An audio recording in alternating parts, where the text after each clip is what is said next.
In this episode of American Greed, high-flying attorney Michael Avenatti. He literally just exploded on the scene. Joining us now is Michael Avenatti, the lawyer representing Stormy Daniels. Avenatti gains fame waging a lurid legal battle against Donald Trump on behalf of an adult film star. Hi, everyone.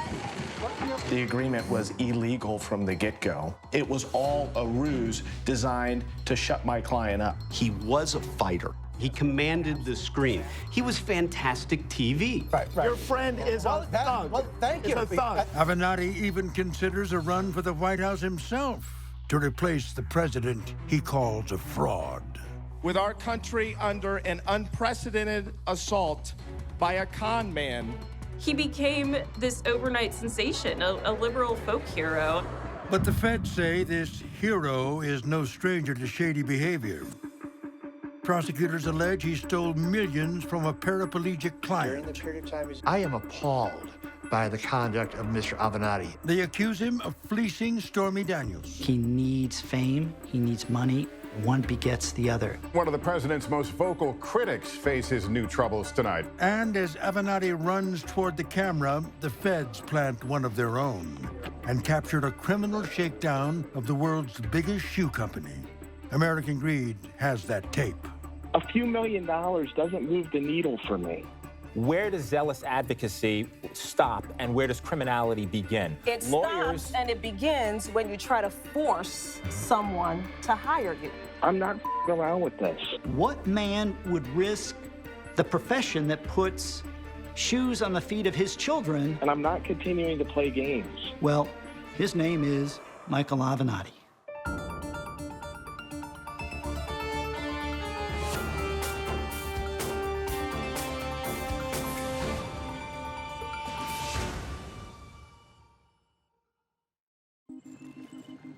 Michael Avenatti has sparred in a courtroom countless times, most famously as the lawyer for Stormy Daniels in her quest to speak freely about her alleged affair with Donald Trump. But on March 25th, 2019, the tables are turned, and Michael Avenatti prepares for the biggest battle of his life. I'm going to make a brief statement, but I will not be accepting any questions. Prosecutors allege Avenatti tried to parlay damaging information about shoe giant Nike, allegations of corruption in their youth basketball programs, into an enormous payday for himself. This is a case about a shakedown, the prosecutor tells the jury in opening arguments. Michael Avenatti went to Nike and said, essentially, I'm going to hold a press conference and reveal information about you unless you pay me money. Avenatti's demands are laid out in undercover FBI tapes, in which he speaks with attorneys for Nike. A few $1 million doesn't move the needle for me. I'm not around with this thing anymore. Avenatti's defense attorneys, in their opening arguments, tell the jury Mr. Avenatti is brash, he is aggressive, and sometimes he might even be offensive. But they say it's not a crime to use the F word. It's not extortion because you use harsh language. And I'll go take $10 billion off your client's market cap. But I'm not around.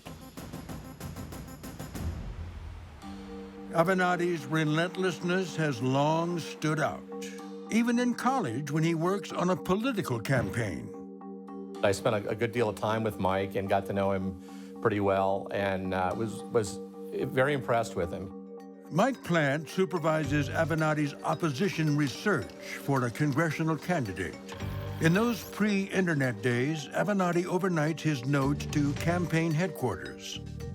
One night, Avenatti rushes to FedEx right before closing time when he encounters a daunting obstacle.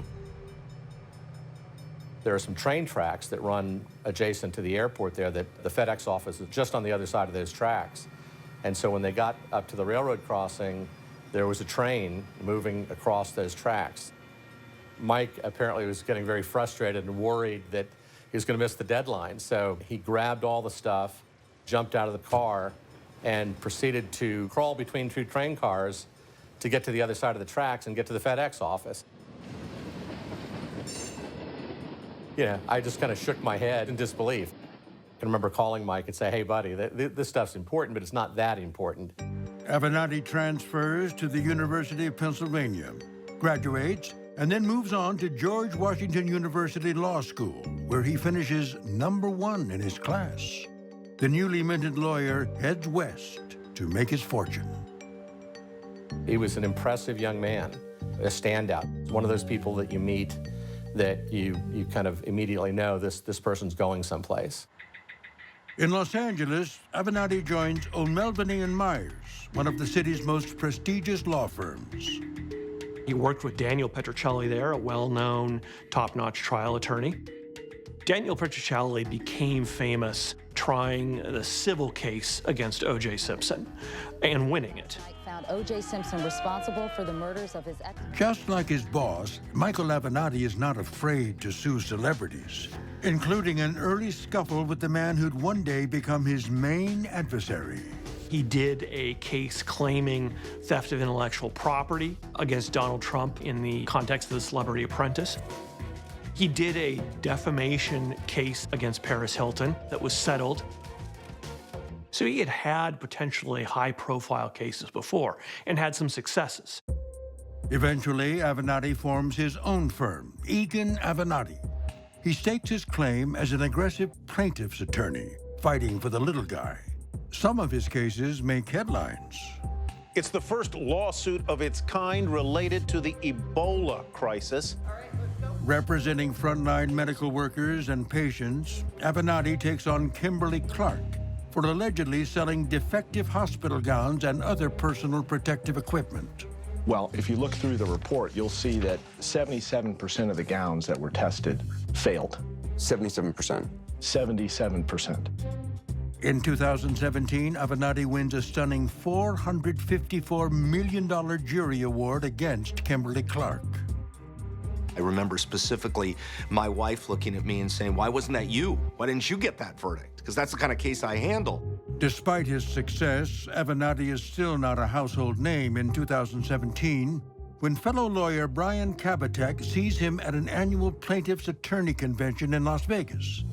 The hostess of a dinner party there sees Avenatti and asks Kabatek, who's that guy? The next year, same convention, different story. The next year, he's representing Stormy Daniels. He comes into the room and people are swarming him, having their picture taken with him. It's literally like a rock star had walked into the room, like the second coming of Jesus Christ. He was a super celebrity that day. Over the next year, Michael Avenatti will appear on cable TV news more than 250 times. He became this ubiquitous presence. You couldn't escape him. Anytime you turn on TV, Michael Avenatti was on. He literally just exploded on the scene. Kate Brickley is a reporter for the Daily Beast. And so because of that, my editor and I were becoming a little bit skeptical. I mean, there were glowing profiles of him in the Washington Post and in the New York Times that alluded to some of his business dealings. We wanted to see what was really going on with him behind closed doors. Michael Avenatti has a need for speed. His ride is a Ferrari Spider. He has even driven in the legendary Le Mans race. On his website, he didn't have a business suit. He was clothed in a racing suit. Here's this lawyer that wins these multi-million-dollar verdicts. Women find him attractive. Reporter Kate Brickley says she's never seen a lawyer like Michael Avenatti. I didn't really know what to make of him. And she has a gut feeling that perhaps things aren't what they appear to be. Take his purchase in 2013 of the struggling coffee chain Tully's. Avenatti teams up with TV star Patrick Dempsey of Grey's Anatomy fame to buy Tully's out of bankruptcy. In Seattle, it's a feel-good story. Hey, good morning.